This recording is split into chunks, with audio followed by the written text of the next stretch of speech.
Welcome back to the Upgrade Podcast, and we are going to jump into the second half of our conversation with Tim Mills, aka Trashmouth, and thanks for listening to the Upgrade Podcast. Now, for your regularly scheduled programming. Happy, happy Halloween, Halloween, Halloween, happy, happy Halloween, Silver Shamrock. Happy, happy Halloween, Halloween, Halloween, happy, happy Halloween, Silver Shamrock. So 3, but I don't want to keep harping on this. I tried to rewatch this. I did actually rewatch it. I watched it end to end. It came on TV, and it wasn't on with commercials or anything. It was just on the movie channel or whatever. And I sat down and I gave it another watch, and I tried to give it an open mind because it was 2 weeks after our friend John was on the show telling us we got small dicks because we don't like the fucking movie. I'm feeling the baby dick energy after the And okay, it's better than I remembered it to be. Yeah. But I still don't like it. I definitely understand why people don't like it, but I will say for me, technically, it feels like if you take out the Michael Myers aspect of Halloween, if you just think about the title Halloween, it feels like a very Halloween-y movie. Like it's about masks on Halloween that are gonna kill all these kids, and what's the biggest myth in Halloween? It's it's always about the kids. Watch the kids, don't let kids go alone, check their candy. Make sure, if your kids got, especially back in the 80s, it was everybody wearing the same shit and stuff like that. It was or even when I was young, like I said, I was Darth Maul, but if I would have went downtown, there was probably 1,000 of them. Yeah, and my stepbrother was Obi-Wan, so there was probably even more of him, which, of course, Obi-Wan, you see, there's nothing covering your face, but, so it's easy to there was just always these myths and urban legends of the person taking the wrong kid home, or, I don't know, just so much Razor focus blades in the candy. Yeah. Yep. And so much of that. So it kind of just, I don't know, it felt very a Halloween urban legend that came to life in a film. And, and that's where I really enjoy it. But I do understand where it's it does have some parts that are just what the fuck? When you're watching it and the whole Stonehenge shit happens, it's very not good. I will say that. There's parts of the movie that are very not good. But it's, to me, it falls more in the line of those fun 80s horror movies where Halloween 1 and Halloween 2, those will fall in line with me for being smarter horror movies and stuff. Even though they're slashers, they still fall in line with Psycho as far as slashers go. And even the first Friday the 13th, because it's his mom, it's that plays out really smart after you find out it's an old lady. It's oh, well, none of the kills, other than the fact that she threw one of them through the fucking window. I don't know how that happens. But other than that, the movie's kind of smart, how it's oh shit, you think it's going to be this big hulking man the whole time, especially if you just know the series. But so there's all these things that Halloween 3 to me, instead of fitting in with those smarter slasher films, it kind of fits in with Reanimator and Return of the Living Dead, the zombie movie with the punk rock dudes and stuff in the cemetery and shit. It just fits into those fun horror movies, and it does very that's why I understand when people don't like it, because it's so separated from the series, not only in storyline but in complete mood and tone. It's very goofy but taking itself serious. It knows it's goofy, but it still takes itself serious, and kind of a lot of John Carpenter's other movies, Big Trouble in Little China. It kind of has that feel, but with horror. So that's really why I like it. But I also very much understand why people don't like it, because it's definitely got some parts that are what the fuck is going on right now? Yeah. I think part of it too is, like you were saying, this whole idea of the anthology thing. I think it probably would have been better if it wasn't classified as a Halloween movie. If it had just been named anything else. Yeah. And that happens with a lot, because a lot of times they'll just slap a name on something like if you ever saw the Sylvester Stallone Judge Dredd movie. Yeah, nothing to do with it. Terrible movie, but it probably would have been more tolerable if it wasn't a Judge Dredd movie, because it's basically it's obviously a property, and I mean I'm a Judge Dredd fan, but a lot of people don't know. A lot of people don't know anything about the franchise, but like the basics of Judge Dredd is that comic has existed since the 70s, and he never takes his helmet off ever. And like immediately in the movie, like within the first couple of minutes, he's got his helmet off. Yeah, it's like we casted Sylvester Stallone. You're going to see that fucking. And it's the whole idea of like, oh well, we've got this movie, but we own the name for this, so let's just slap this name on there. Yeah. And it almost kind of felt like that in a way with the Halloween movie, because it doesn't really, it's not a Halloween movie. If it was, if you want to go the anthology route and like make it like Creepshow or something, that would make a lot more sense. But at that point, like Halloween, you're expecting Michael Myers the same way you would be expecting Jason Voorhees, and if it said Friday the 13th. Yeah. And so, that was a big part of the problem. Part of the thing is I think they weren't planning on having Michael Myers really back at all, but because Part 3 bombed so hard, when they decided to make another Halloween movie, they had to write it back to the way it was. Well, not only that, but with going into 2, there was never supposed to be a 2 with Michael Myers, like as far as John Carpenter saw it. So once the like you said, like I think Miramax was the people, or Dimension or Miramax. It's either one of them two. I think it was Dimension. Dimension, I think. Yeah, I think they're behind like the first 2 Halloweens. Like it might have been. It might have been something before Dimension even. I think it changed into Dimension over the years. Yeah, that's actually what I was about to say. Is I think that the first one was like independent or something. International. Yeah, it's the first one. So like I'm sure, but whoever Mustafa Akkad, the guy that produced the first movie, who's been like a producer on all of them, now his son, I can't remember his first name, but he pretty much, I'm sure once he saw the first movie and everybody like Michael Myers, just like they did with, everybody, with Leatherface and shit like that, which, I mean, that never got a sequel, surprisingly, but I think that was just because of the protests and stuff at that time. Like Halloween didn't face that backlash like, Texas Chainsaw did, or else that would have gotten the sequel treatment too because of the same thing. But so I think pretty much John Carpenter never wanted to make the 2. So once that was made, I think that solidified. Like I think once they made 2, they should have never tried 3. Like they should have tried 3 if it was 2. You know what I mean? Like if they would have never made 2 movies with Michael Myers, because then you start a story. Like you start a continued story, right? And at that point, it makes no sense to become an anthology thing, to where it's like for instance, if the first 2 seasons of American Horror Story were connected, and then the third one wasn't, people would be like, "What the fuck?" Yeah, exactly. But they knew going in that it wasn't going to be connected.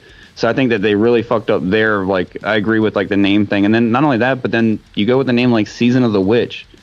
There's no fucking witch. There's not even one witch in it. The season, like, it takes place over, like, a weekend, because it takes place over, like, Halloween week. So what the fuck? There's no season. Like, the fall season? Like, I don't know, like... And then you have a George A. Romero movie that came out in the 70s called Season of the Witch, so that's going to confuse people, so... I just it was a mess as far as marketing went, and I think that's why it's getting such a following now, is because people are like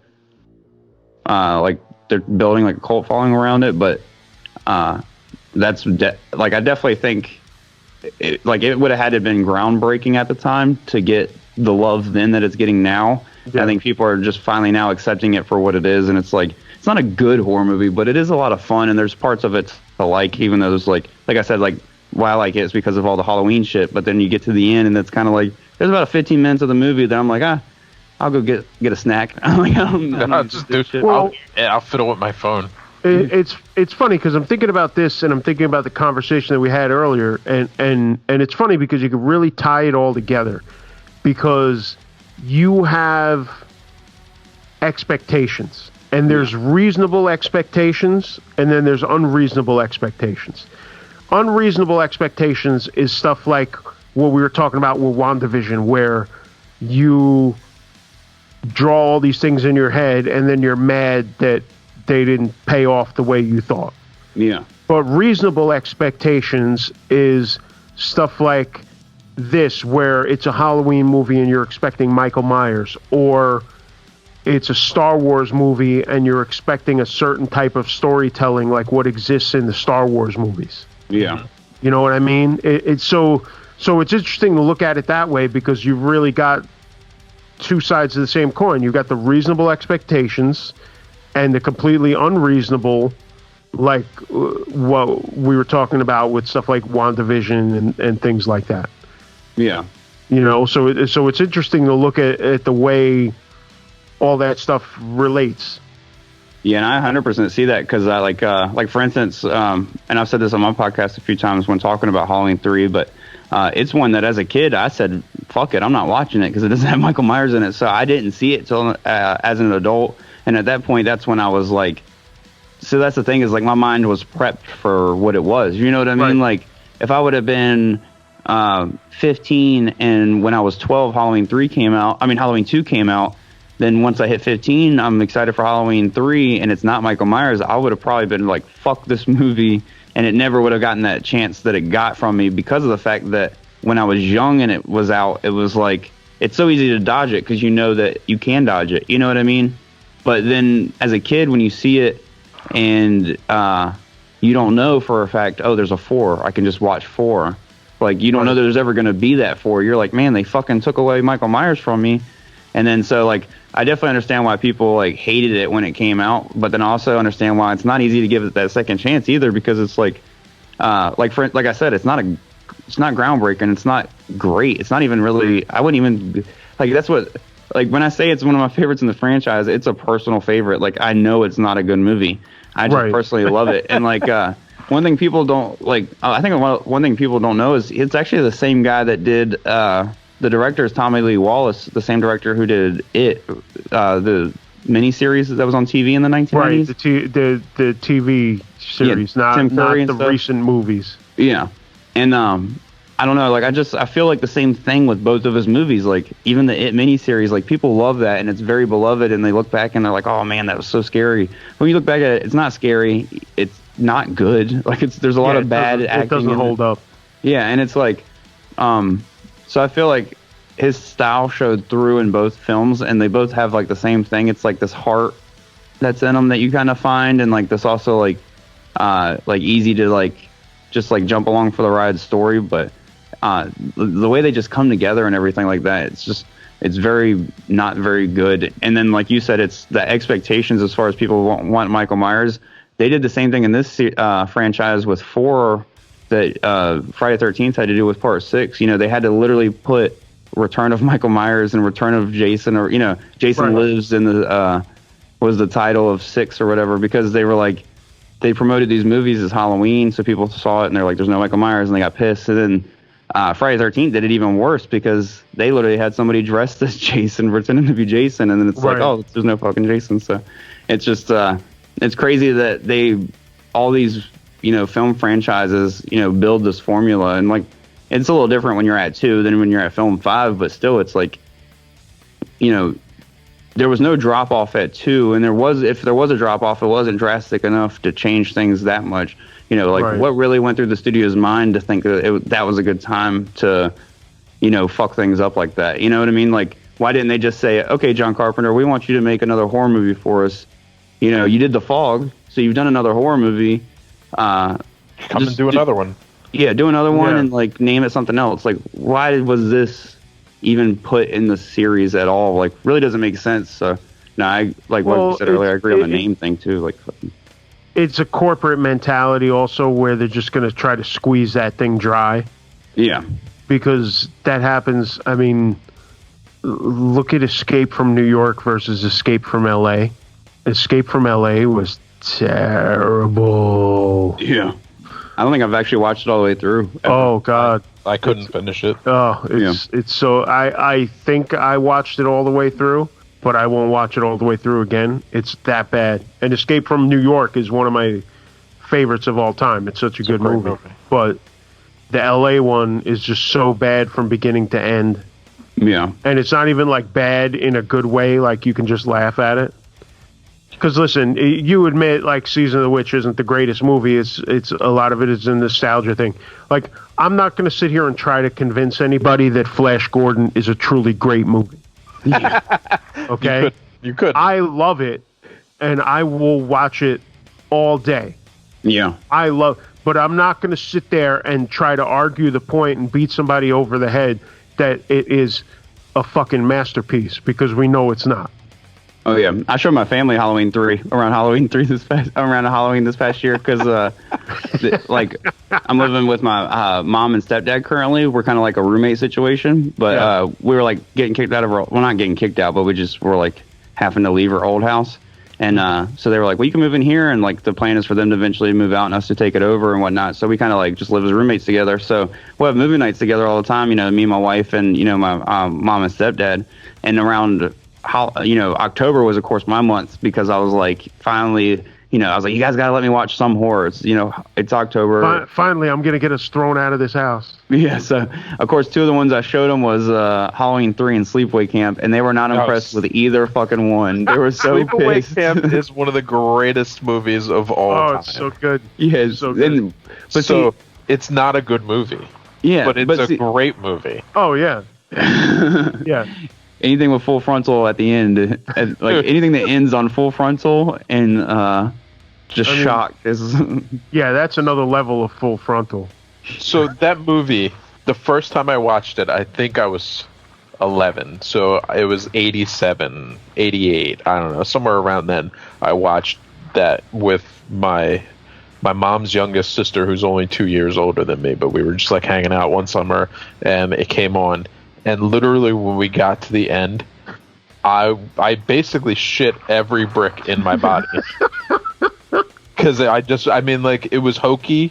It was a little scary, but not scary. You know what I mean? Yeah. But then I just was not prepared for what was presented to me. Oh, no. Yeah. And I was like, same for me the first time I saw it. Like, I was not ready for I just was not. For that reveal. It was like, oh. Say what?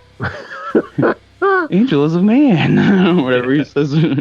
Angel is a guy. Oh my god! Yeah, like we see the dick, dude. You didn't have to tell us. It doesn't require any explanation. I think the scariest part of that movie for me is actually the mother at the beginning of the movie. She is fucking insane creepy. I think about that all the time. How she's like, when she's like Angela, and she's like, and she's all like, all in the camera, and I'm just like, no, I can't take this. No, her fucking overacting is like creepy. It's like Smart House if they made an actual, like, you ever seen the Disney? Y'all are like not a lot older, but you're older than me, so you might not have like gave a fuck about Disney in the 90s or 2000s. But so let's be serious here. In '92, I was 16, so I was not watching Disney. Yeah, so yeah, y'all definitely. Katie Seagal would make me watch anything, and she's in Smart House, so that's the only reason you might have seen it. But all right, so Katie Seagal, I have always been interested in Katie Seagal because she was Al Bundy's wife. Yep. Yeah, and she was always like, and I was just like, oh, well, that's interesting. She's the first one that made me realize heels were attractive. Okay. When a woman wears heels, I was like, oh, I like that.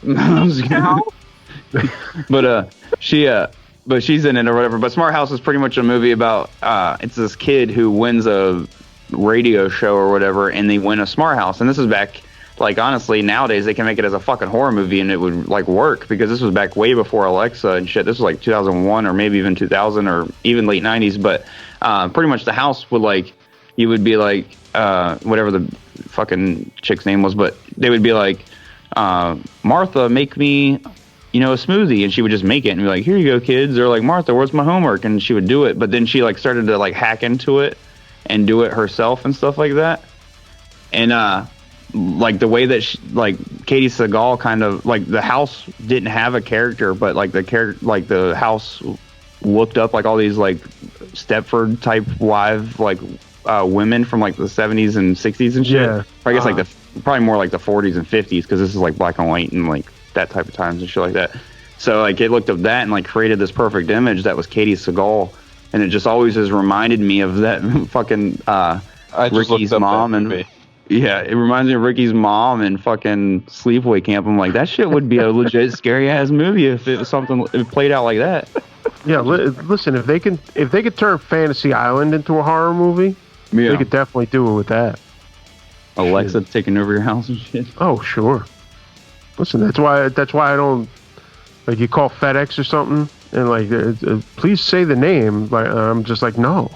Yo, I don't talk to machines. I hate all the automated shit. Can you please put a human on the fucking phone? That's what I'm saying. Like I've seen I've seen the Terminator, goddammit. Like I'm not talking to these machines. I know, I'm glad I could finally pay my car payment. Zero. I just hit 0, 0. Yeah, zero, that's 0. exactly what I do, because goddammit, this is how we got Skynet. Don't you know? I hear a voice eventually. Yeah. I can't take it. It's too much for me. No. This is how the machines take over. Old people talking. Old people talking right now. Because I listen. I won't even. My kids come over. I won't even let them use like Siri or whatever. I'm like, no, not my house. No Alexa. Stop. Not my house. Don't. You got fingers? Just type it into Google, please. Yeah. And they look at me funny, and I'm like, nope, no machine. Because listen, when the machines take over, they're not getting this house. Nope. Hey, I'm telling you right now, the conversation came up, and the conversation was, can we get Alexa in the house? I'm like, nope. No, absolutely not. We are not bringing any spies into the house beyond your telephone. Nope. Not happening. Forget it. Yeah, Alexa is fucking annoying, too. She doesn't know shit. Really? Yeah, the other day I told her to play, what was it? It was a fucking, damn it, what song was it? I literally think I told her to play a 3 Knee Deep song, and she played like an REM song. Like she's so fucking I would have taken a hammer to the thing right away. Yeah. I was like, what the hell? Space that motherfucker. Yeah, I think I was like playing Hacking of the Minds, but and like you gotta like say shit weird because like it just tries to read it itself, you know, from the title. So I was like, play that, but play that by 3 Knee Deep, and it was like the desert has sand by REM. I was like, what the fucking shit has nothing to do? No, you're going right in the toilet, Alexa. Nope. You need a waterboarding right now. I'm taking that thing out in the yard and taking a bat to it. Makes me feel old though, because now I being an assistant manager at where I'm at, it's a movie theater or whatever, which is kind of cool being a horror person over, but I have a worker that works for me named Alexis. So now that I'm at home, I'm like, Alexis, play, goddamn, Alexa, play. So, and then I've been calling her Alexa at work, so I'm like, god damn it, my old mind messing with me. But either that or I smoke a lot of weed too. So, so what I want to know is, as a young man, because you're not even really in your 30s yet, so you're still a young man, how did you get this deep into watching movies? Like what was going on for you that you have dug back so far that you can have a conversation about movies that were out long before you were born? Well, my parents growing up, I'll say that my mom and stepdad, because I lived with them like most of my life growing up, and they were always big movie people. And then so we had movie night quite often. And my mom was one of those people that when me and her had time, like our days, just, you know, when me and her, that's when we would watch like the old movies and stuff. Like she would be like, oh, have you seen this? No. All right, well, let's watch it. Or like, or I'd be sitting there watching something by myself, flipping through, and she'd be like, oh, you've never seen that? You'd probably like it. You should watch it. All right, and then, all right. Hold on a second, because I have to do this because I know it's going to be painful, but I got to do it anyway. When you say old movies, like, give us an example. Yeah. Like, how old is old? Like, I'm afraid of how old I'm going to feel right now. Son-in-law. Oh, man. God damn it. That's because that's the first movie that popped in my head. That's why it's funny. That movie's still new to me. I mean, she showed me like Breakfast Club. I mean, it's 80s stuff. I mean, but being born in the 90s, you got to think. I mean, so 10 years, it's not that old. But that's why I had to pull that punishment move and ask you that question.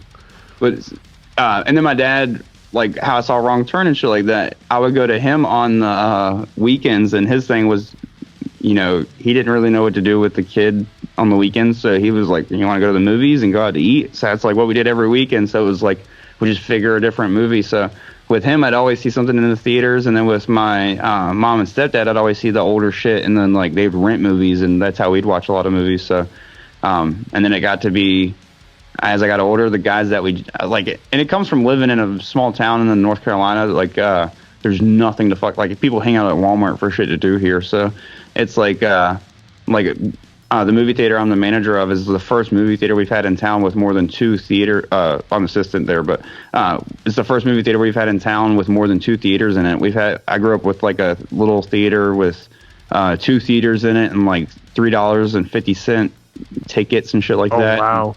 Yeah, so like, and it was a shit theater, but I mean, you at least could see movies and stuff. But so like, growing up in a small town, all you really had time to do was watch movies. So even once I started playing in music and shit, like we would jam at night, and then we'd be like, all right, let's go $5 bin a bunch of shitty horror movies and watch them. So that's like that's where I saw Killer Clowns from Outer Space the first time. Was one night we were just all sitting around and we're like, let's go to $5 bin a movie. So we $5 bin that, and we watched like Thanksgiving one night, after jamming. That's a terribly great movie. I recommend everybody look up Blood versus Wolves. It's a gang war movie, but it's vampires and werewolves. It's called Bloods versus Wolves, and it's very worth watching. If you like, and I mean that as like it's worth watching. Like it's so bad, it's funny, like type thing. Well, yeah. So there's something to be said for stuff like that. Yeah. Let me sidebar this for 1 second. Have you ever listened to the band Frightmare? I've heard of them, but I've never listened to them.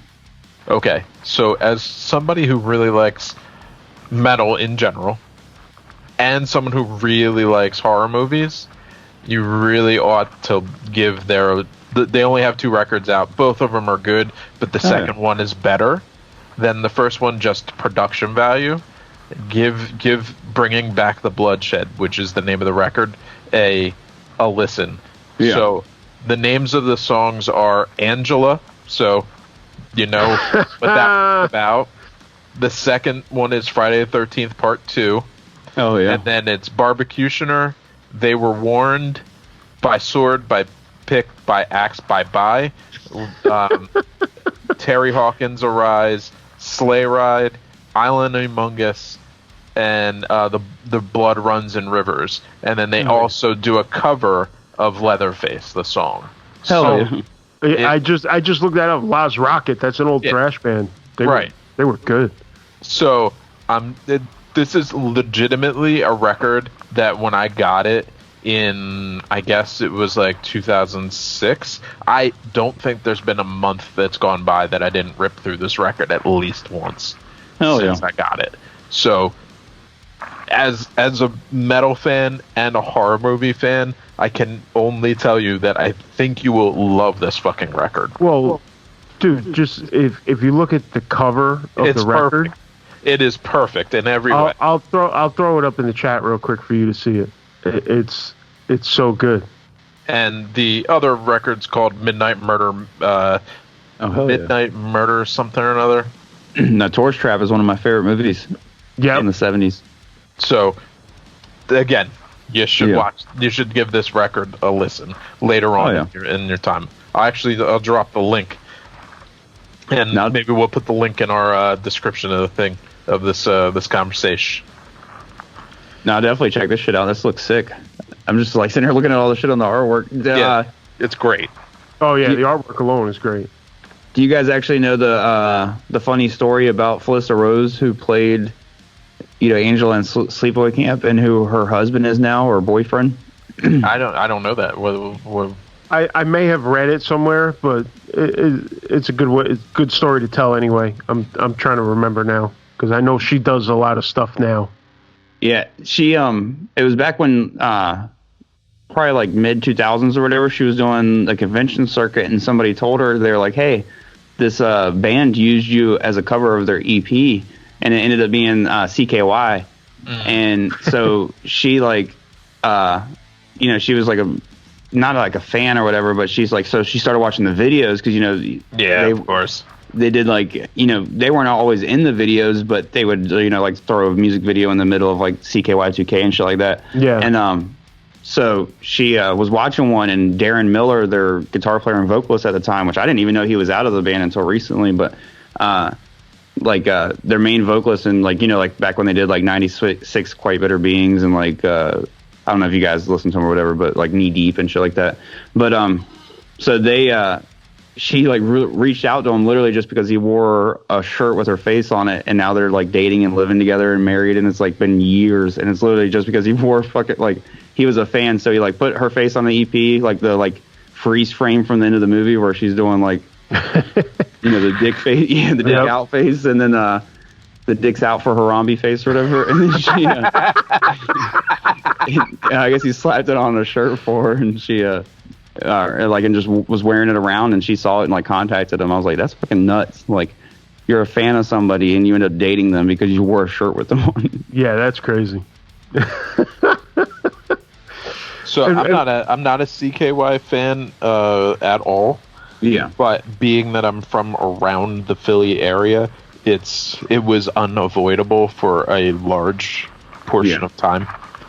Not only like I wouldn't say I'm a fan, but being younger, like when Bam Margera was big, of course I was a fan of like Viva La Bam and like the actual CKY movies. Like I watched all of the actual CKY 2K, CKY 3. Like I watched his movie Haggard that he put out like all by himself that like Ryan Dunn was the star of and shit, which was actually pretty funny. But I never like dove into the music, but like some of the bigger songs that kind of like got put out, like I think CKY had like 3 singles, and I think those are the songs like every now and then the nostalgia in me will pull me back to them. But 96 Quite Bitter Beings was really the only one that really stuck out to me, and that was because of Tony Hawk's soundtracks. That's really how I found music, like this kind of, like punk rock music that kind of led me to the hardcore in general, was Tony Hawk Pro Skater, and honestly, people don't really talk about him, but Matt Hoffman, BMX, his soundtracks.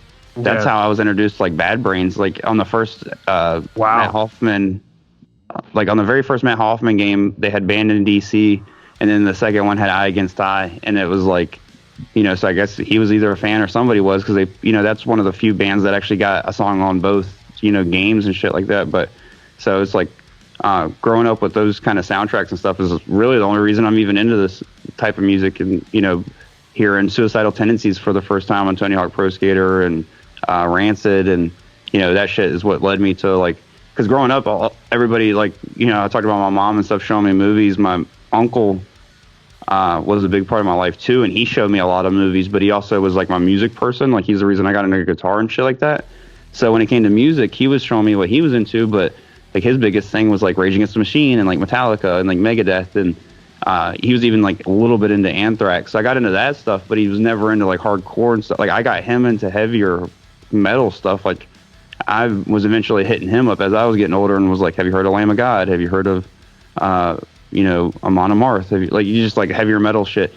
And so then eventually that's when I was like, especially growing up in a time where you didn't just have Google in front of you on your phone and stuff, you couldn't really look up those other bands. So eventually that's when it cycled back around to like looking up those bands from those soundtracks and shit. And that's when it's like you start to find the heavier stuff. You're like, oh, I like Bad Brains. Well, what about this little bit heavier, punk rock band like Agnostic Front? And, what about, let's get a little heavier and go with like, Sick of It All. Like I know they're pretty much about the same heaviness, but, it's like going from that punk rock to like that hardcore stuff was pretty much all because of those video games, like kind of like planting that seed back then and shit like that. And but my uncle did the same thing with, like, he would do that with movies too. Like that's where I think now that I'm talking about it about him, he's kind of the one that got me probably more into horror. Yeah, I'd say he got me more into horror, but he probably didn't stick, or like he's nowhere near as into horror as I am. But if it wasn't for him being like, nah, fuck it, man, we can watch it, like, then like I wouldn't have ever get into it. That is a good uncle. Yeah, no kidding. I don't have to deal with you when you're scared when you go home. We're gonna watch it. You're gonna go home and you can annoy my sister, or was it your mom's brother? Well, brother-in-law, but yeah, okay. They're pretty much. Yeah, and but yeah, he was the type of guy that was like, oh, you want to see something fucked up? Like, like, you ever been to Rotten.com? You ever been? Hey, kid, you want to watch Faces of Death? Oh, God. He started me off light. He was like, "You ever seen Rammstein live? Because that will fuck you up." Oh my god, Rammstein is a gateway drug. That's a new one. Holy shit, that's funny. Their live DVDs are some pretty creepy shit. I saw them live once, and it was pretty weird. It was like when they first did the Family Values tour. Yeah, I saw that too. Yeah, and like each song had a different fire gimmick, and I'm like, what the fuck is this? What's going on right now? Like, he's got drumsticks that shoot sparks. Like I knew it was trouble from the very beginning because like the very first song, they come out, and the singer is just like all of them are just facing the back of the stage, and then they turn. The guitarists turn around. And like the mic stands all catch fire, and like the singer puts his arms out, and then his jacket catches fire, and I'm just like, what the fuck? Am I at the circus? No, musically I can't get into them at all. But like the stage show was wild, but yeah, the gimmicks were cool. The gimmicks were cool, but like the music did nothing for me. So outside of Du Hast, yeah. One of the things that me and Gary have talked about is how music around between the ages of like 12 and 15 is like the point where you're really kind of like digging in and making that like transition from just kind of listening to what like either your friends are listening to or your family is listening to, and you're actually what's on the radio. Right, you're actually able to like really find yourself musically. So for me, that time period was 88 through like 92. Yeah. So for you, that puts it at, if you're 92, like 2000, we'll call it 2003 through like 2007. So would you say that like the brunt of your like favorite music would fall in that general range, or have you really dug into older stuff and found like something that you prefer more? I think I surprisingly I like a lot of stuff from that era, but I think I like newer stuff more. Like I think stuff has surpassed a lot of like the stuff I liked, but it's because of like I feel like the way that I got into stuff was in such waves. Like for instance, like around this time you spoke about, my dad was real big on buying CDs, and he was real terrible. Like he was a fucking money waster because he was a bachelor. You know, he was like a manager of a grocery store. He made a fuck ton of money and lived with a roommate. Like he literally just had expendable money. So he would buy CDs and movies all the time, and he would watch the movie once, never watch it again. He would buy the CD, not even knowing who they were, like just thought the album was cool. Like he bought Atreyu's, the Curse album when it first came out because it had like the half naked vampire lady on the front, and he also bought like, I think like a Taking Back Sunday album because he thought it was gonna be funny because it had like a naked baby on the front and shit. Jesus. So he like gave me those albums. You know, he was like, "Oh, this isn't what I thought it was," and like that kind of shit kind of was what I listened to back then. You know, and they came with these Victory Records DVDs. And that kind of got me into... wow. Yeah, and it kind of got me into those. Like some of the stuff, like, Bury Your Dead was on them, and Between the Buried and Me, and stuff like that. And so I kind of got into some of that stuff, but what's weird is it kind of some of that stuff I was listening to, it like I got really big into like Silverstein, and I was like more into the softer stuff, and like Bury Your Dead and Between the Buried and Me, I'd watch the music videos, and they would like sit on my subconscious. But I felt like for some reason I just wouldn't dive into those bands.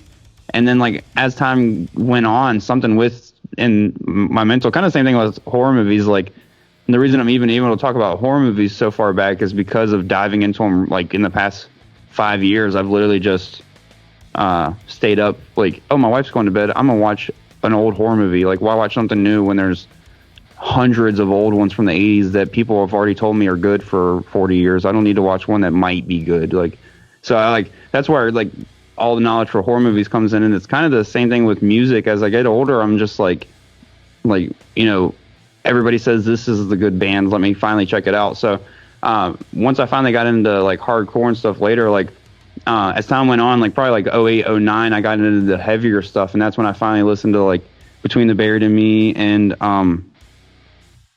like Whitechapel and Acacia Strain and stuff. And then after high school is when I found like real hardcore music, you know, because like all that's like metalcore and like deathcore or whatever, you know, whatever you call it or whatever. Yeah. And so when I found like real hardcore was like, I kind of did the same thing that I did with modern horror movies. It was like some of the first hardcore bands I went to a hardcore show. I think one of the first ones was fucking Incendiary and Take Offense. Like it wasn't. Oh wow. Yeah, it wasn't like old bands, and so I kind of did the same thing for a while where it was like, okay, well, what's new? You know, like what's coming out now? So like when I first got into hardcore, I did the same thing. I was like listening to, you know, like at the time, you know, like Turnstile just put out Pressure to Succeed, I think. So I was like listening to that. And then, or no, I think Step to Rhythm, it just came out. One of their like first 2 or 3 came out. Rotting Out just came out like with, not Street Prowl. So I was like listening to that real big. And, like I dove back a little bit. Like one of my favorite hardcore records, of course, is Ill Blood by No Warning. You know, that came out like 03, I think. But like, so that was one of the first ones I found that was like older, but I was still just listening to everything new, like Rude Awakening, Suburban Scum, and like they were all real big at the time. And so it took me like for shows to like be booked for me to kind of find out about hardcore bands. Cause, you know, living in this small town and growing up, like now social media is so, you know, useful when it comes to finding music, and so is YouTube and shit. It wasn't always like that. You know, it was kind of like you downloaded the song that you knew about on Kazaa or Limewire. It was like you didn't download full albums. You didn't download artists because they were recommended on this app. You know, now you can listen to something on Spotify or YouTube and it recommends you 6 more artists that you might fall in love with. But back in the day, you listen to one song, it's like, okay, well, choose what the fuck else you're going to listen to, because we ain't going to tell you what to listen to. So you're scoring points with the old dudes right now by talking about shit like Kazaa and LimeWire. But you'd even score more points if you were talking about digging through liner notes, because that's how I had to find out about bands. Oh yeah. So well, yeah. For me, it was like buy the CD and see who the fuck they thanked. Yeah. And then I had to like, okay, well, I guess I'm going to the print. Like, there's a spot up here called the Princeton Record Exchange. I guess I'm going to go to the Princeton Record Exchange and look for some of these bands that everybody's been thanking, because clearly, if they're all thanking them, I need to go ahead and listen to that. So Yeah. I did, before we get too far off, so you went to record with that dude, Jamie. He's the dude that's recorded Between the Buried and Me before. Yes, he's recorded like a lot of their earlier stuff. Right. So was it cool to go record with him, knowing that he had been recording like some bands that you've like really known of for a long time? Yeah, that was pretty cool. I mean, that was like the very first experience, because my buddy Donnie, his name's Donnie Burbage. He plays guitar in a band called Aether Realm. I don't know if you guys have heard of them, but they're like more of like I actually have heard the name. Yeah, I've heard the name also, I think. Yeah, they're very metal. Like they even joke and say that they're like they lean into the Viking metal joke. Like they're not really Viking metal, but they're kind of like that way. So they kind of like lean into the joke.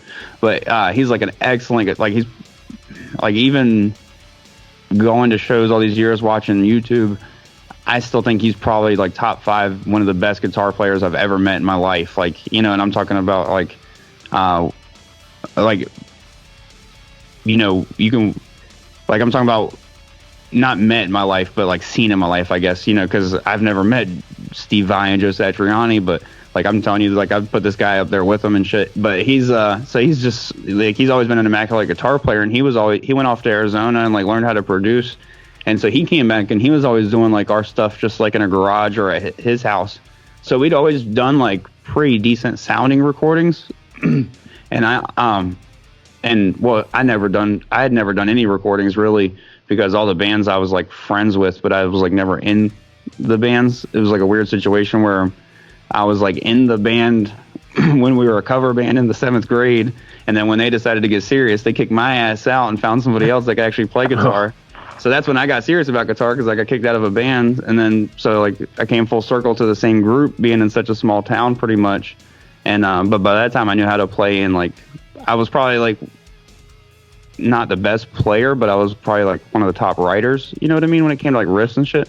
So Right. it was like so like that's why I like how I squeezed my way back in. But at that time, you know, like back then he was the one doing all the recording. So I was like always sitting around hanging out while he was doing it and stuff. So I'd always heard the good recordings and like been around the process enough. But but that was the first time I actually got to record. So that changed things. That already had me, plenty excited being able to finally record something. And then, like you said, he recorded that. He recorded like Fear Before the March in Flames. I think he recorded See You Next Tuesday. It's either See You Next Tuesday or Through the Eyes of the Dead. It's one of those older bands that's from North Carolina that he like recorded their early shit too. It's Through the Eyes of the Dead because my friend Mike went down there to play drums on something. At one point, he was super excited to come down. And then I think he even like I think he recorded My Bitter End. He had a kind of a negative story about them. That's who I'm talking about. Mike is the drummer of is the drummer of My Bitter End and the drummer of Through the Eyes of the Dead. Oh yeah, well yeah, he had a negative story about that. That's fine. I mean, it happens. It wasn't negative in the fact of like fuck those guys. It was just kind of like, this is why my role is this. These guys are like the reason. So it wasn't never like probably he was talking shit on them. No, it was actually about like people. I think he used to let people stay in his house, and I think they were the last ones he let stay in his house. Oh, okay. Oh, no, well, knowing those guys. Yeah, I'm not surprised. I'm not totally surprised, and I don't think you they guys would. If you're listening, but I'm not surprised. I don't think they would disagree. But say, so like there was an excitement there, but I think I was honestly just more excited about recording because like my thought process the whole time was like, we're going to. I just was thinking about it as a legit studio because of those people, I guess. So while they weren't really the reason I was excited, they were the reason I validated the studio in my head at that time as a kid. You know what I mean? Like. Mm-hmm. To me, that was the reason that he's a real studio guy. Like, oh, we're going to a real studio. He's recorded these people, so he must be, even though you don't always have to record big names to be a real studio. But not, being 19 at the time, I didn't know that shit. So I get that actually a lot with kids that come to the studio. I'm not a big time guy by any stretch of the imagination, and I don't have it in my mind that I don't have like a big head about it or whatever. And people say it to me, I'm always just like, hey, I'm just a studio guy. I just do this because I like to do it. It's not anything beyond that. But people are like, I've seen so many of your videos on 856. I can't believe I'm here at Landmine Studios. This is so fucking cool. If I had a dime for every time that somebody said that, I would have a lot more equipment. But it's like, it feels good to hear it, but at the end of the day, it really doesn't matter unless I get some good product out at the end of the session. So even if it feels good to hear that people are happy to be there, my end goal is still to make the people who showed up and decided to give me their money happy at the end. Yeah. Oh, yeah. Were you happy with the product that you got from him? Oh, no. And it wasn't his fault, though. It was the other guitar player's fault, and it was the vocalist's fault. We had a vocalist that wasn't as good as the material. You know what I mean? Like, I felt like I wasn't a fan of, like, the Genty stuff, because, like, even though I'd say Genty, it was more, like, melodic than it was, like, like pingy breakdowns and shit. Mm-hmm. So it was like there was still stuff for me to like cling to and like, and I really enjoyed playing it. But the other guitar player, like for instance, I had a 6505 and he had I had a 6505 plus, and he had which Jamie had that on his own accord, so we didn't even need to bring an amp. But my other guitar player, which I'll go ahead and say, it was Donnie, the same guy I was talking about. Right. He was like super attached to this custom amp that he got. Called a Splawn, and it's a super good sounding amp, but the amp he got was not made for that kind of music. It was not as hot as it needed to be. Yeah, it's like trying to play that type of stuff with like a twin reverb or something. Yeah, and you just want it like it had like a very like Brit rock sound is like what I kept calling it, like as a joke, and it wasn't really like a negative thing, but it just wasn't what we needed. And so like I already kind of went with like a fuck it attitude, because I was like the second guitar player, like the rhythm, and like he was the like like I said, he was, even to this day, I still see him as one of the best, ever. So, it was kind of hard, it was hard for me to argue, and, everybody was like, well, we'll see how it sounds. And it just turned into like one of those things where at the end of the day, it was like, everything sounded good, but I just, knowing in the back of my head that it could have sounded better bothered me. You know what I mean? Like, the tones could have sounded better. Like the bass, we got the bass sound that we really wanted, and the drums sounded really good, but the guitars didn't sound how I wanted it, and the vocalist already wasn't a strong vocalist, and then he came in and like blew his fucking voice out and still did the vocals, and it was so bad. It was a vocalist that I would have kicked out if it was all my decision anyways, and then he did bad, so it was like, fuck. That's pretty much what led to me quitting too, was like, I was like, we ended up like literally releasing it for free on Bandcamp when we had plans to like pay for production of CDs and everything. It was like, after we spent all that money on recording it, like maybe 6 or 8 months after I quit, they finally were just like, oh fuck it, we'll just throw it up on Bandcamp or whatever. I was like, wow, a little disrespected, but whatever. You know what? That shit happens though. There have been a number of times in my studio where I haven't struggled to complete the project, but the people in the band struggled to get things done in a manner that would make the record make sense. Yeah. So then at the end of the process, there almost isn't anything I can do to make it good, because each step of the way, someone fumbled somewhere. Some of it was my fumble, but I probably could have recovered from it. But then there were multiple fumbles on their end that just made it so that, like, there were so many breakdowns along the way that it was almost unfixable at the end. Yeah. See, I had a way better time recording with being there's this town called Moyock that's like 30 minutes away from me. It's like headed towards like the Outer Banks, which is like a very famous place around here. Probably like the most famous place around, at least in North Carolina around here, other than, Virginia Beach is probably closer and more famous. But so there's this town called Moyock, and there was literally this kid named Will Beasley who recorded there for a couple years and was like literally, like, we were 2 years out of high school. He was still like a junior in high school, and we went to him after Jamie King, and I probably had a better experience, and I thought the stuff sounded just as good. Again, I'm not trying to knock Jamie King at all, but I'm just going to say that it's like I said, he was kind of my lesson in it doesn't matter the big names. You know what I mean? Like, the band that I went to with him was the one, like, I was writing everything, so it was a lot funner for me as an experience going in and just recording bass, those guitars, like doing all the guitar work pretty much myself, just hanging out with them. We would write some stuff on the spot or like flex some stuff. I mean, nothing was really written on the spot because a lot of the drums were already like came in and knocked out. Like, I think we programmed our first record, and then I think our second one we recorded the drums too. But so like none of that stuff was tweaked, but like for instance, I had a solo in one of the songs, and he like helped me write it because like I can play it, but I couldn't write it, and like, because like I said, I could write really good, but I can't write like solos. I'm not a solo like person. I can play solos, like like I can play the solos, like I can play a bunch of Metallica solos, but you want me to write one like it? Fuck off! I'm not doing it. Like, and it was so like he would help me with shit. Like he would come up with ideas, like especially with vocal patterns and stuff, and so he was really cool, and he actually ended up going up to Baltimore to record with somebody, and I wish I could remember the name of the studio because it's a bigger studio, and they worked on Nonstop Feeling. Turnstiles album was like one of the first albums he worked on when he got up there. They've done some Census Fail albums, but he was probably the best recording experience I had. But to speak on the music thing that I was talking about a little bit before that, like between the Buried and Me and stuff, but that's kind of what led me to like finally getting to the real, like I said, like real hardcore and stuff, as I was finally got to where I was watching shows like Take Defense and Incendiary, but that's when I would start to hear about like real bands like I know where they went. They went to Brian McTernan, who is from he is the guitar player from Battery. Or not guitar. He was the singer of Battery, I think, and he runs a studio in Baltimore.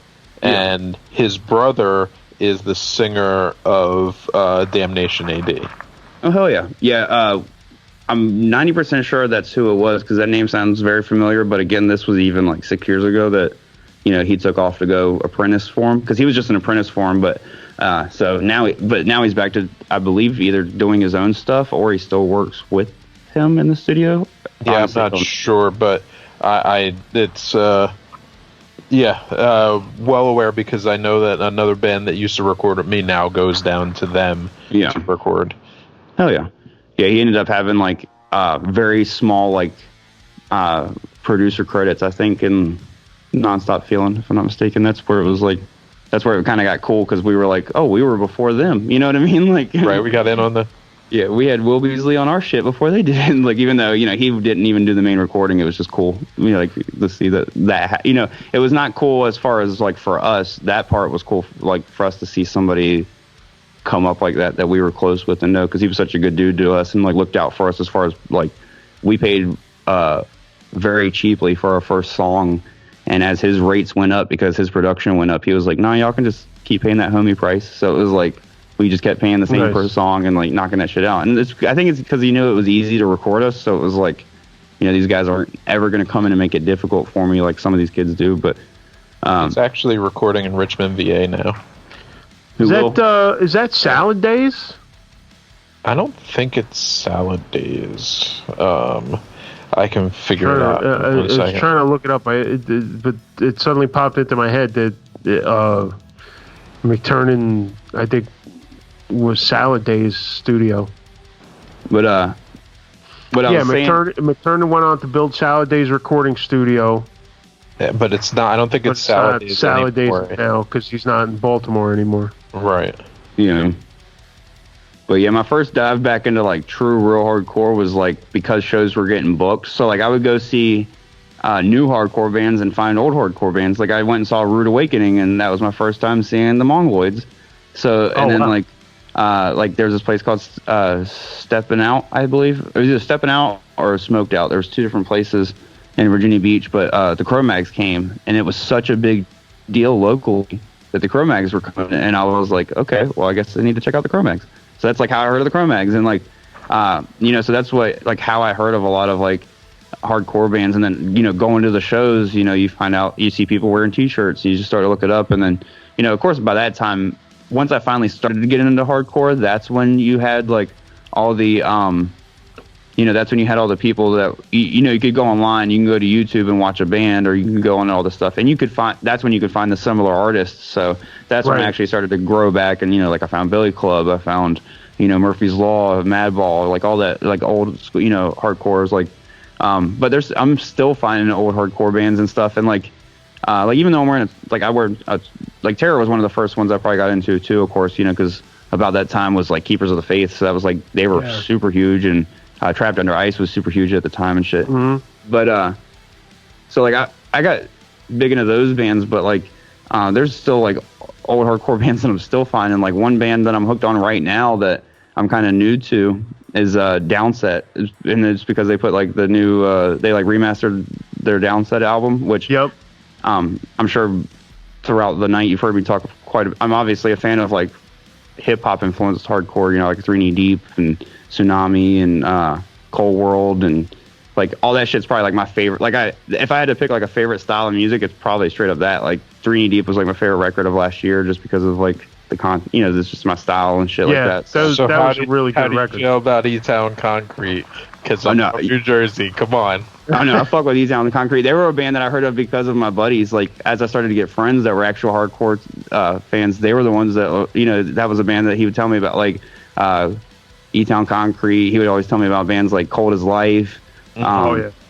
Like he's one of the people that came off like a bunch of old hardcore merch and gave it, like sold it to me or gave it to me. He sold me a bunch of old records, and like so he introduced me to my buddy Zach Johnson, who lives up in Virginia Beach.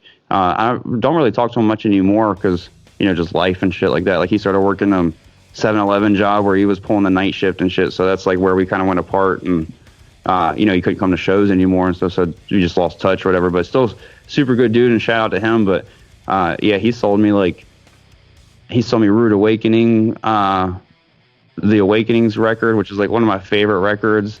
He also sent me he sold me NWA's Greatest Hits, which was, that's something different, but it was just like another nice record. But then he threw me like a bunch of cool shirts, like Cold Rain. He sent me I think he gave me a Cold Rain shirt. He gave me like a Foundation shirt, like a couple other cool bands and shit like that. So it's just like stuff like that would introduce me to the bands. And then, of course, it helped being from Virginia. I was born in Virginia, but I've lived in North Carolina my whole life. But I've always used Virginia for my music. So, or like going to music and shows and stuff. So there's so much good hardcore that comes out of Virginia that helps, with, especially around that era, like the time that I was getting into hardcore was like when Virginia was like really thriving as far as like Dead and Dreaming and Fire and Ice. We actually played with Dead and Dreaming. So did we. When we played in Norfolk. Yeah, they're awesome dudes. I would bet that when Descent played Virginia Beach, you probably were at the show. It was us, Paper Trail, Dead and Dreaming, and it was the dudes from New York City. No, New York City band, the hardest fucking band on the fucking planet, basically.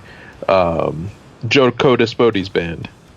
Oh, Line of Scrimmage. Line of Scrimmage, that's it. It was Line of Scrimmage, us, and it was like a big fest. Yeah. And it was like 2 days, but we came down for one of the days. And, I mean, it was a fucking murder fest the whole weekend. Hell yeah. Nuts. I love Virginia Beach, but that's why. And now that I'm thinking of it, I think we played with Dead and Dreaming twice. I think we may have played with them at FYA Fest in Florida. Yeah. And then we played with them again in Virginia. I could be wrong. We definitely played with them in Virginia, but I think we had already met them before. So we might have played with them in Florida. Yeah, between them, Naysayer, Down to Nothing, and Paper Trail, it was like, there was just a lot like coming out of the time that kept me super busy. And like I'll be honest, one of my favorite albums of all time is, and it's probably like would take a lot of people back to be a favorite of all time, but is Alpha and Omega's No Rest, No Peace. I don't know if you guys ever listened to Alpha and Omega. Yeah. But that shit was like super thrashy and riffy. So like, I don't know. There's oh, sorry, I was talking into my mic a little weird, but there's like a lot of records that I connect with that are from that era that I connect with more than older records. Like if I had to dive back, I probably connect with like weird records to people. Like for instance, when somebody thinks of like Agnostic Front, they probably think of like I don't even know I honestly don't even know the name of the records, but like the first record that comes to my mind is like I love like Warriors is my favorite Agnostic Front record. Yeah, which is an awesome record, but that's probably not a lot of people's like favorite of theirs. You know what I mean? So it's just or like that's not their go-to because it's not like one of their. It's like it came out middle of their career. You know what I mean? A lot of times when you ask somebody, they're either going to go far back or they're going to go with the newest. So it's like. That's what's crazy is when you find these old bands and they have like 10 or 11 albums or even 6 or 8, it's like, it's hard to even dive back and actually listen and like absorb all this information. Like that's one thing that sucks is like, I do this podcast and I love hardcore music and I love metal. Like I love heavy metal. I love pop punk, and every band that I put on my show, I'm like at least a fan of to some extent, but I'm terrible at song title. Like I'd be one of those people, like if I was walking around a show, I could be one of those kids that somebody walked up to and was like, name 3 songs. And I'd be like, done. Nope. Yeah. I'm not very good at the name 3 songs thing. If it was a hardcore band, I'd shoot their name out first because most hardcore bands do that where they like name a song after themselves. But after that, I'm like, yeah, name 3 Madball songs. Madball. It's funny for me because I'm the opposite because I'm like, since I was young, I was like Rain Man with that shit. Yeah. And it's just, I learned that a lot of people aren't like that.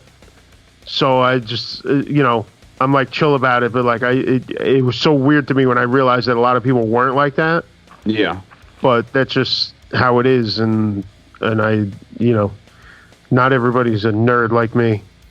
That's how I am with movies. Like I can tell you who scored like almost like you could probably name 10 horror movies, and I can tell you like probably 8 of the people's like that, like 8 out of 10 movies. I could probably tell you who did the score, who produced it, who directed it, who. Yeah, see, everybody's got something. Yeah. You know that they're locked into like that. For me, from when I was young, it was music. Yeah. So like I could, you know, you put me on like Name That Tune or something. Like my ex-girlfriend, once upon a time they used to have Rock and Roll Jeopardy. And they showed it on VH1, and my ex-girlfriend would not allow me to watch it at her house. Because you would ruin it. Well, because I was, like, in a trance. Like, I would not move. Like, what is Houses of the Holy? What is Dark Side of the Moon? Like, you know, I was just locked in, like, I wouldn't move for an hour. Yeah. You know? And, like, and she's like, how the fuck do you know all this shit? Like, what's wrong with you? And I'm just like, I don't know. I'm a nerd.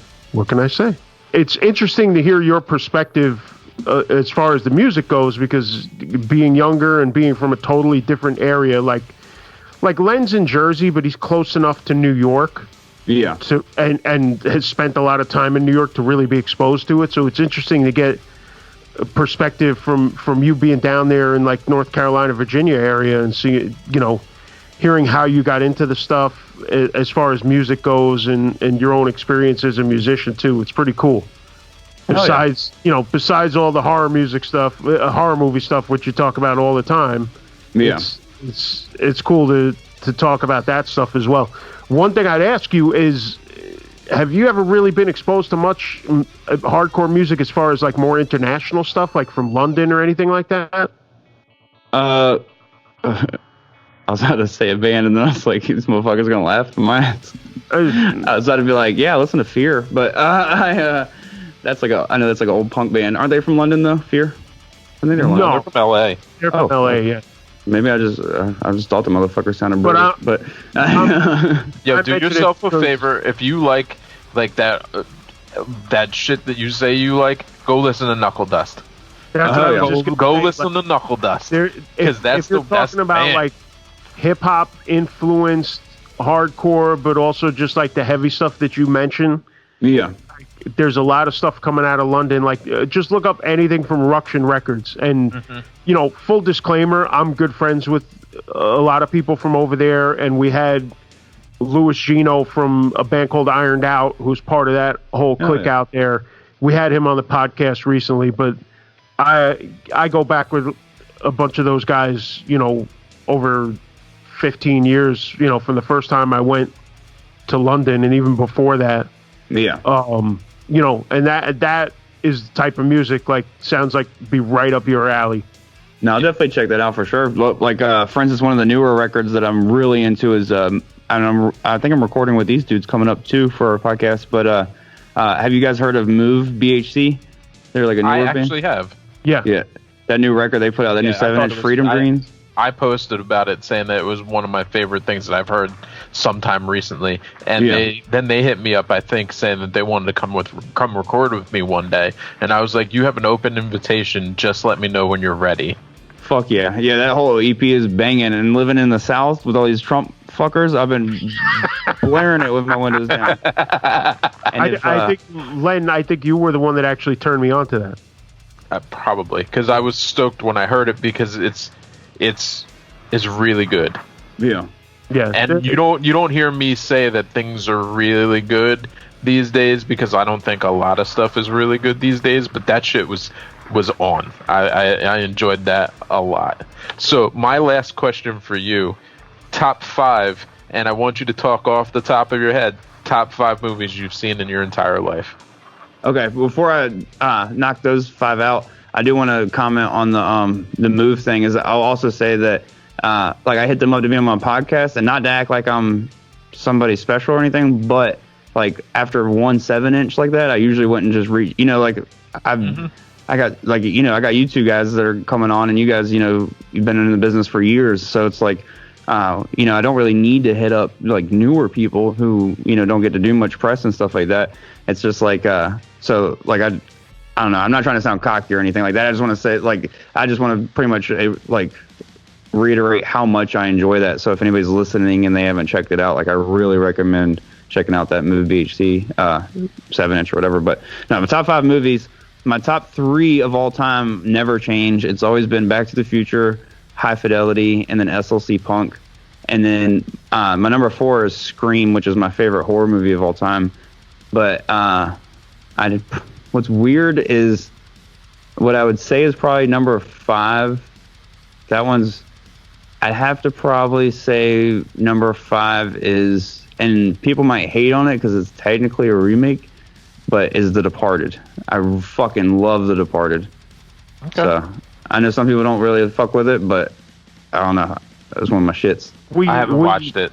Yeah, I was going to say, we talked about this recently, that Len had never seen it. I enjoy it. Yeah. I wouldn't say it wouldn't make my top 5, but I do enjoy it. And that's coming off the top of my head. I wanted to throw one in there that like my first thought for top 5 for number 5 was Hereditary, but so good. I wanted to throw something that just wasn't horror, so that's why I kind of went with The Departed, because I really love all kinds of, like, that's the thing. It's the same thing with music. Like, that's I listen to like, I'll be the type of person that'll be in my car and I'll be listening to like earlier today I was listening, like, like we talked about earlier, I've been listening to Marauder because supposed to have that's what got me turned on to Downset, was I was a fan of Marauder. And this is how I find some of my people too. So I looked up Marauder band members, and that's how I was like, oh, Bobby Blood, he's their drummer. And I was like, oh fuck, right. He's played in a bunch of bands that I like. He played in Murder Death Kill, and but he's also in this band Downset currently, and that's how I found Downset. So it's just do yourself a favor, watch the set from This Is Hardcore, where Downset came and did a kind of like a reunion type deal and played a set at This Is Hardcore. That set was awesome. Yeah. So no, definitely. Well, was it Hey 56? Mm-hmm. Okay. No, I'll definitely look that up, just because it's easier when you put in Hey 56 to find like the video you want to find or whatever. But right. So like I'll listen to the Downset, and I'll put on like Flatbush Zombies. I don't know if you guys listen to them, but being from New York, I'm sure you probably at least, or being from around New York, you probably at least heard of them. But I heard the name. Yeah, so I listen to like Flatbush Zombies, and then I'll literally listen to fucking then I'll listen to like Newfound Glory, and then I'll listen to like, I don't even hate, like, I'll listen to a Kelly Clarkson song if it's good. Like, I'll literally listen to any fucking thing. And it's the same thing with movies. Like, I'll watch whatever. Like, I'll watch The Notebook if somebody tells me it's good, or like I'll watch The Human Centipede. Like, I'll literally watch anything, or I'll listen to anything and give it a chance. It's like, yeah. For me, it's like it's a good or bad. And like, don't get me wrong, like, I have my favorites. Like, horror is my favorite, and like heavier, beat down hardcore is my favorite. Like, I love, like I said, like 3D, Cold World, and then I also love like heavy metalcore is like probably up there for me too. Like, I really love bands like Spite, Kublai Khan, just shit like that, where it's just like, it's like just the heavy part of every song that you want pretty much, and just mashed together or whatever. So now I'm just that's my favorite shit, but I also love everything. So I'll like occasionally come in the house and be like, like we talked about Alexa, I'll be like, Alexa, put on Journey, and my stepdad will look at me weird, and I'm like, it's the fucking mood today, bro. Like, it is what it is. Like, don't judge me. Yeah. So that's just like the other day I put on I watched the fucking Wiz, or not the Wiz, the Wizard, the movie with Savage. Yeah. Fred Savage. Yeah. The Power Glove. It's so rad. Yeah. So like, that's the type of shit. Like, I literally put that on the other day, just randomly throughout the day. And like the day before that, I think I watched Audition. I don't know if you guys have seen Audition, but like, Audition is so good. Like, that was my choice of movie. I don't think I ever saw that. Oh, that's one to watch. It came out in '99, and it holds up like a mother. I have an obsession with Asian horror movies, and we can talk about that in like 2 weeks when we talk again. Oh yeah, no, that works, because I don't get to talk about them. Yeah, I talk about them a little bit, but I'm not as up on that stuff. But we could talk about a few things that I see. We could talk about Battle Royale and Ichi the Killer, and oh yeah, Takashi Miike. He's the one that did Ichi the Killer. He does. He did Audition as well. Yeah, I never saw Audition, but I just looked it up. I may have to delve into that a bit. Yeah, well, I didn't even know what I was getting myself into. So, last side note of the night, I used to date this girl, Jamie, And every weekend she would drive an hour and a half, 2 hours down to my house. And we would drive over to Pennsylvania because there was a mall that was like kind of like the Bobo Mall. But they had a movie stand in the middle of the fucking mall, like where you're just like walking around. And usually it's guys with like cologne trying to like sell you some shit. But these guys were just selling Asian horror movies. Oh shit! And that was really? the whole stand. It was either like it was anime and horror movies, and that was all you could get. So I was over there once a week buying a new movie, and then so like I grabbed all the old Rings. I grabbed like everything from that time. The Eye, like everything that America went ahead and copied and did a horrible fucking job with. I had already watched the originals before they got it. So like people are talking about the Hunger Games, and I was like, nah, I watched Battle Royale. I don't need to watch the Hunger Games. Nice. Kiss my ass. I'm not watching it. And I still haven't watched it. What's funny is, like you said, you went to like a little like the mini mall or whatever. We went to this. My dad used to take me to this place called a flea market. I don't know if y'all have them over there. Oh, sure. And he used to get fucking knockoff Oakleys and buy me bootleg movies there. Nice. He was a cheap bitch, even though he made money and was a bachelor and shit. But he would cut his corners where he would get the Oakleys without the L's and shit. You know what I'm saying? Okies. But and like you said, we'll talk about it more in depth when we talk. But I do want to say, have you seen Sadako versus Kyoto? I think is what it's called. I did not see that one, but I'm gonna have to watch it before I talk to you. It's came out in 2016, and it's the Grudge spirit versus the Ring spirit. I've heard about it. I never saw it, but I've definitely heard about it. All right, it's actually better than you think it would be too. Like you kind of hear that. I'm already in. Like you don't hype me on anything else. I'm gonna go watch this movie. Sold. Hell yeah. But that's wow. Yeah, I forgot about that. I've definitely heard about that before, but I never watched it. Might have to go check that out too.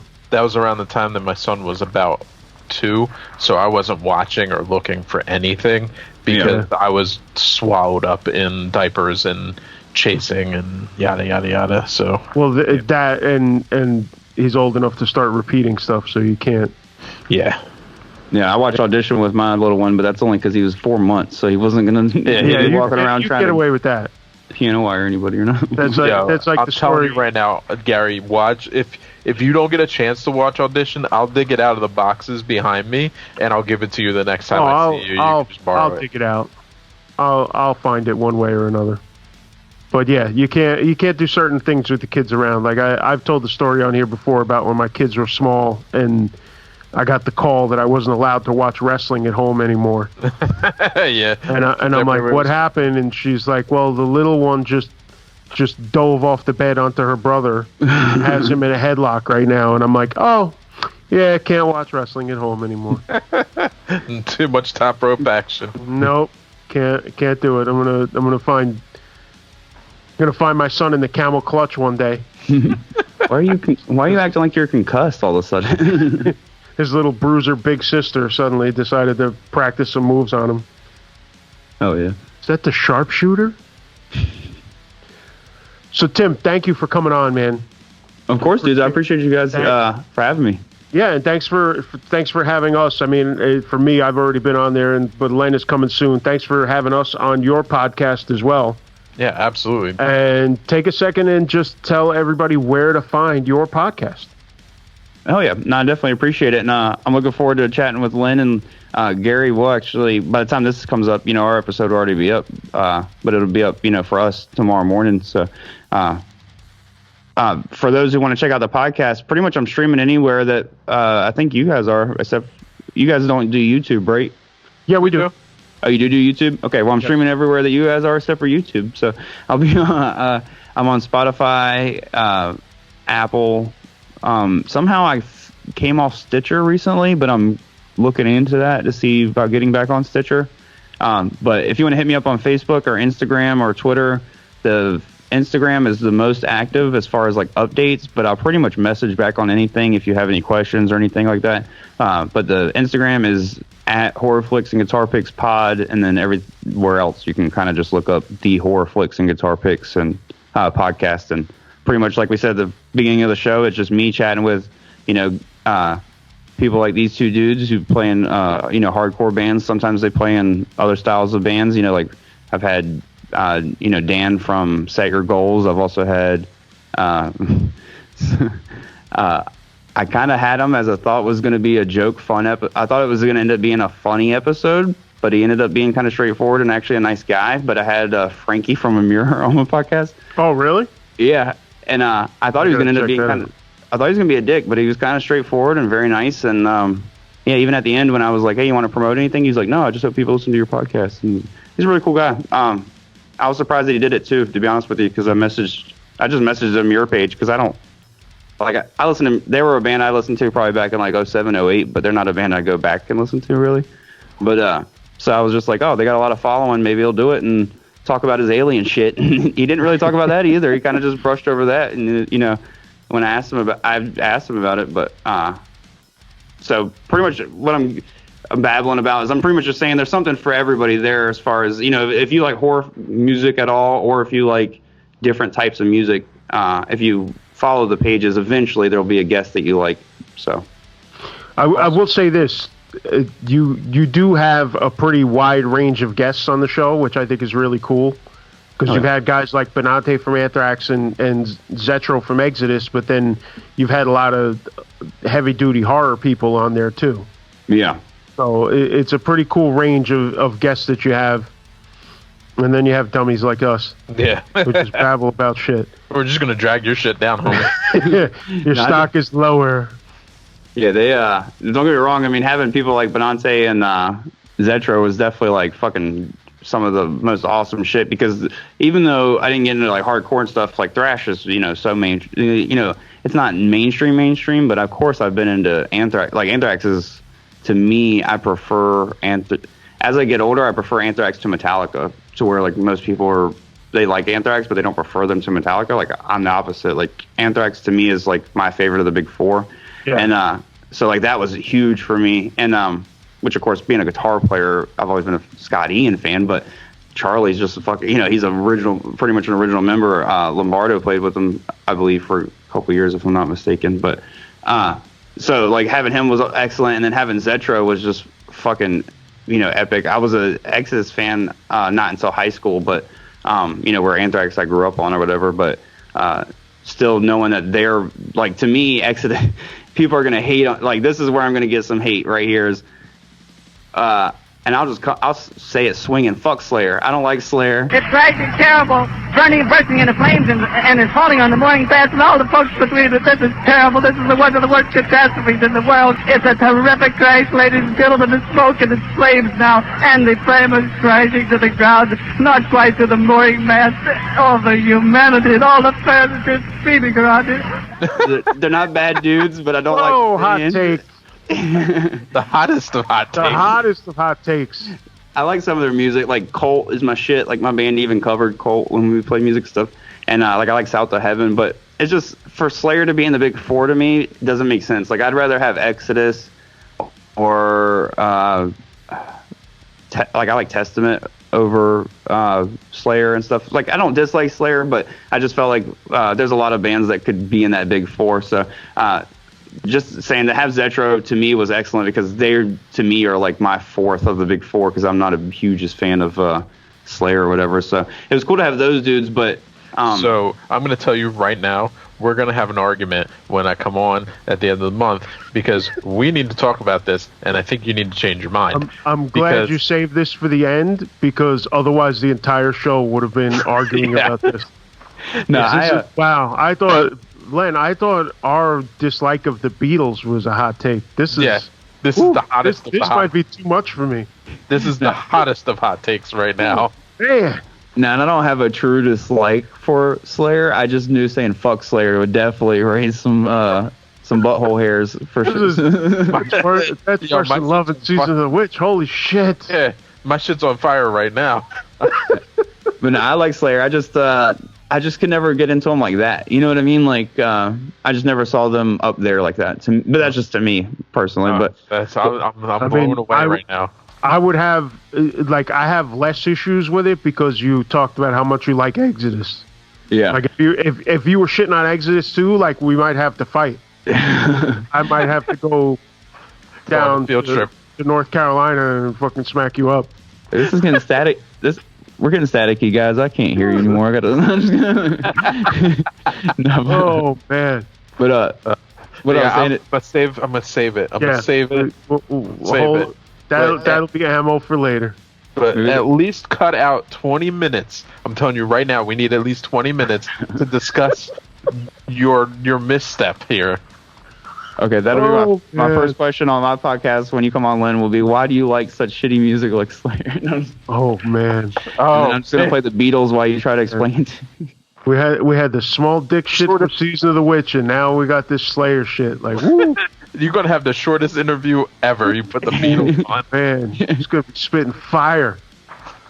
But, then I have you, like, but those guys are really cool and they're fun to talk to, but, I mean, not knocking you guys, obviously, but they're busy fucking people.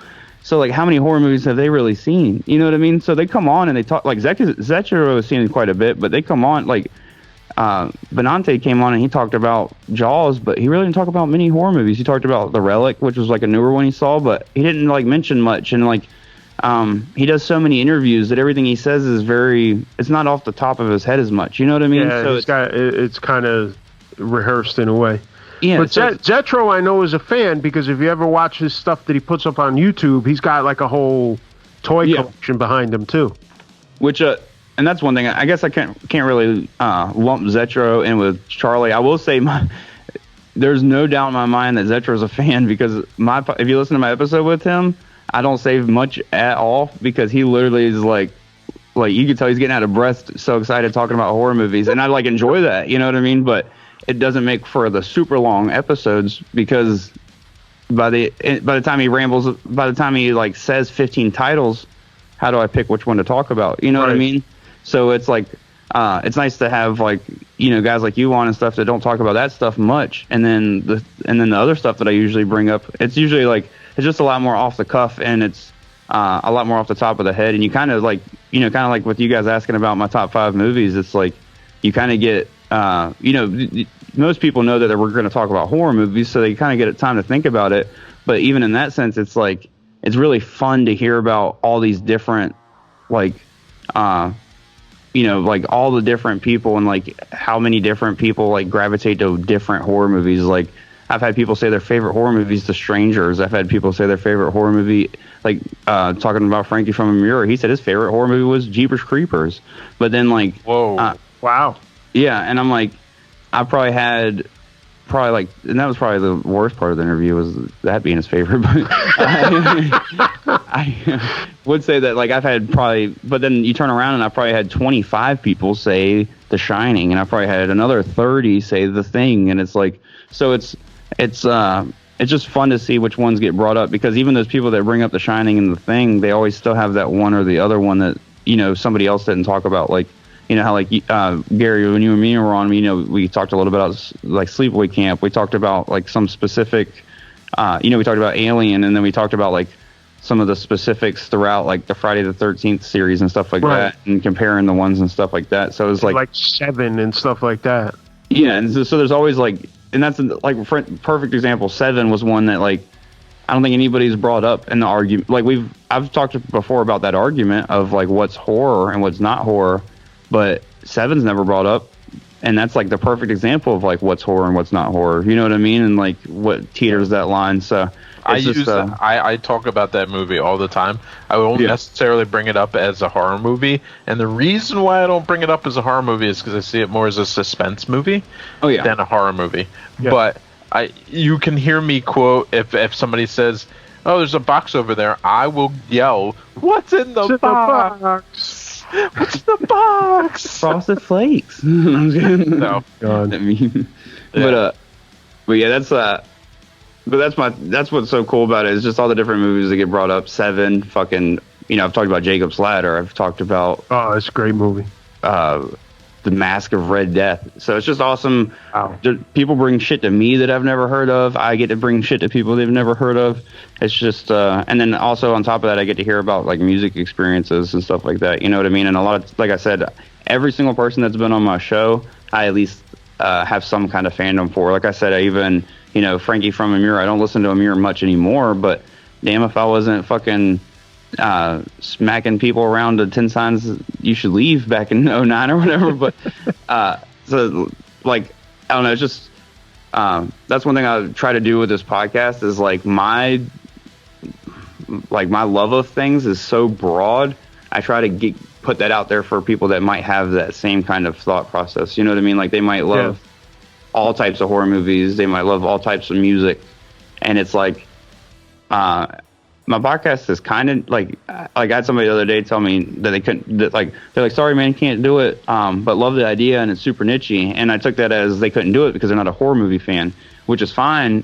And that's cool and stuff. But I don't really see it as being super nichey because the only reason I haven't had a hip hop artist on my podcast is because they haven't replied to me.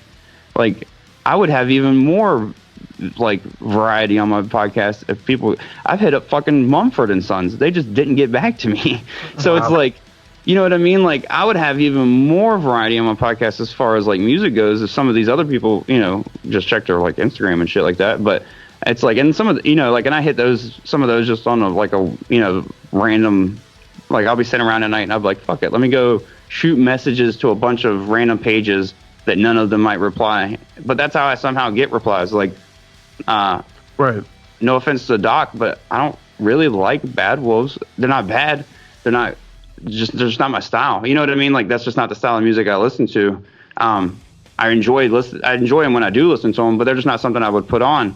Right. God Forbid, on the other hand, was one of my favorite bands. Like when I was in high school and stuff. Like I was supposed to see them, and they were on tour Shadows Fall, and the vocalist of Shadows Fall got sick, and then God Forbid broke up like right after that, and I never got to see them, so I was super bummed.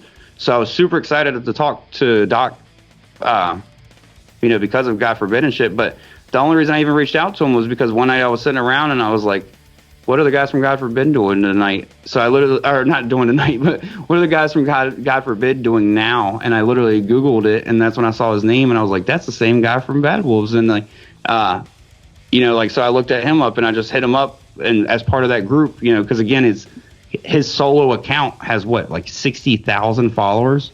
So you don't expect some of those people to hit you back, and then when they do, it's just like I'm super thankful to everybody to be on the podcast, whether you got 100 followers on your page or you have 60,000 followers. But I'm just saying that or 6 billion like we've got. Yeah. or 6 like we've got. Whatever. But I'm just saying I'm just rounding up, bud. We always round up, never down. But that's I was rounding up to 6. But that's just where that variety comes from, is like I reach out to people, and that's why I said like everybody I've had on my podcast I'm a fan of. Like I said, I'm not like I know I said I'm not a fan of Bad Wolves, but I wouldn't say that I dislike their music. And if I met somebody that was into that style of music and they asked for a recommendation, I would recommend them Bad Wolves. You know what I mean? Because I think they're good. They're just not for me. So it's like so it's like and I'm a big fan of God Forbid. So it's like everybody I've had on my podcast, and like and I throw out wings and prayers to, like I said, to bands like Mumford and Sons and shit like that. But I listen to Mumford and Sons and stuff like that. Probably not the same as I listen to like heavy music and stuff. And they're and sadly I probably know more of their song titles because they play on the radio than I do like the music I actually do listen to.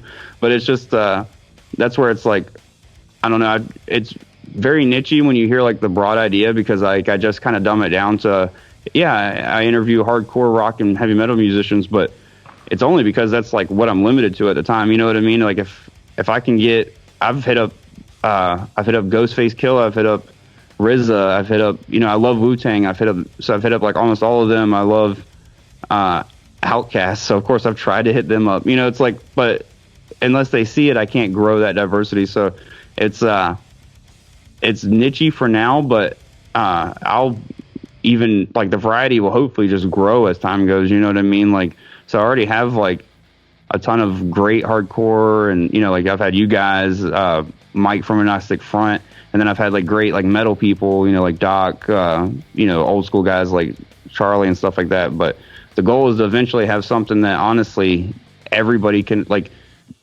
anybody can sit around each week and wait, and like eventually there'll be something that they like no matter who you are, you know what I mean? It's like as long as you have a like of horror movies, of course, because like that's the main topic of the podcast or whatever. But of course. Yeah, like so I want people like I don't want the niche to just be the music too, because as far as I'm concerned, I'm very like open about like what music I like as far as, you know, open-minded. I mean, like I'll listen to any type of music, so that's kind of what I'm trying to eventually get to, but it's just a matter of getting in front of those people, you know what I mean?